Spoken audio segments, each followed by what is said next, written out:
I remember being in one of those bookshops that sells books on spirituality and New Age things. And on one of the display tables was a book about modern enlightened gurus. And there were a couple of dozen little thumbnail photographs on the cover. And sure enough, all of these faces had nice, radiant smiles. Except one. And that one happened to belong to my old Buddhist teacher. And I quite liked the fact that he was the one that was not smiling. We expect our gurus to be smiling and radiant, don't we? We expect them to be emanating bliss. This is what the spiritual seeker is looking for. The spiritual seeker is looking for bliss. Isn't spirituality about the end of suffering? And if you reach the end of suffering, then aren't you blissful? Well, here's a quote from D.T. Suzuki. It's given in Douglas Harding's little book of Life and Death on page 14 in the footnote.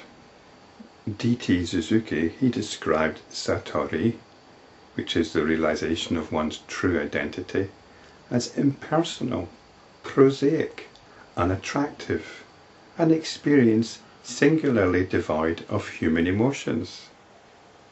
He goes on to say, there is in it, on the contrary, something that may be termed cold scientific evidence or matter-of-factness.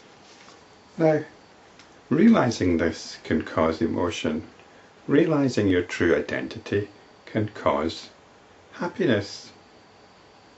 But this happiness has got nothing to do with realization.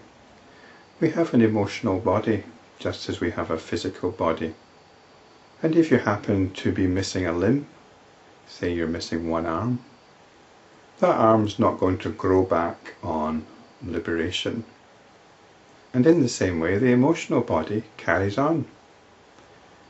If the emotional body is crippled, which is arguably the case in most Westerners at least, then it's not going to grow another limb on liberation. So spiritual realization isn't about happiness. It's not about being happy, which might come as quite a disappointment to many people who are looking for happiness.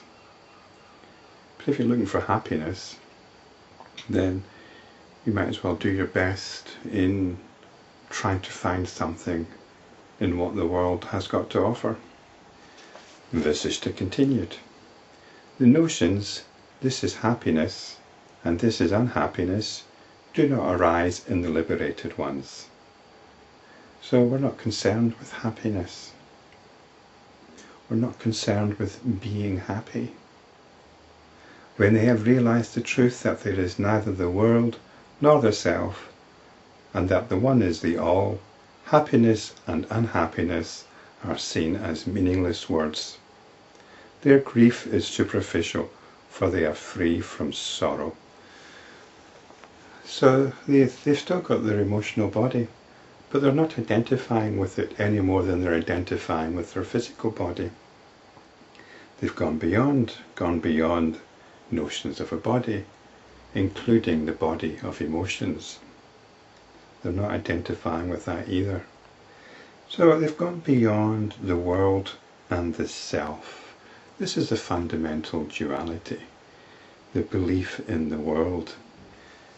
And what this means is the belief in the reality of an external world. This is a traditional scientific belief. And it's not about just adopting the belief that there is no external world. It's something that has to be felt. The dreamlike nature of the so-called external world must become apparent.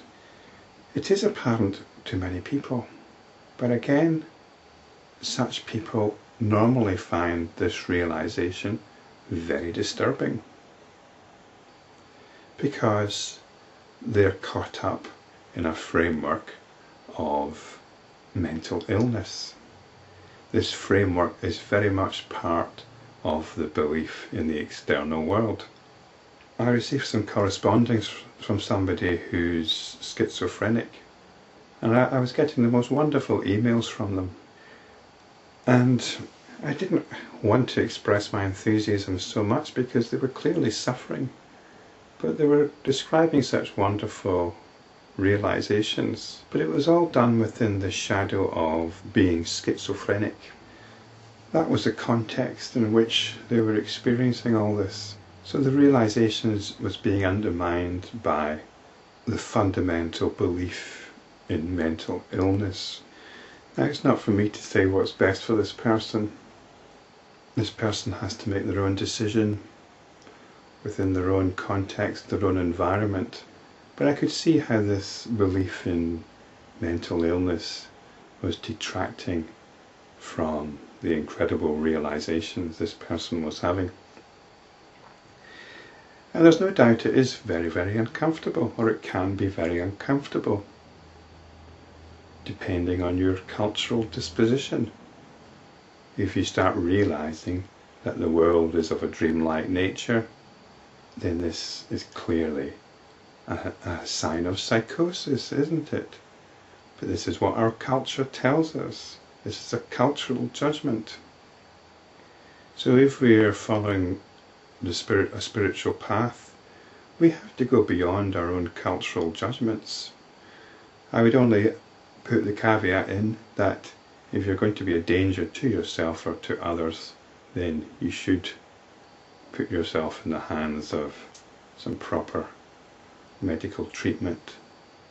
But otherwise, you need to be bold and pursue this. We go beyond these deep cultural biases. And if we can do that, then we can rest. We can rest in this realization and reject all the worries, all the anxieties. And it's the same with the anxieties about death.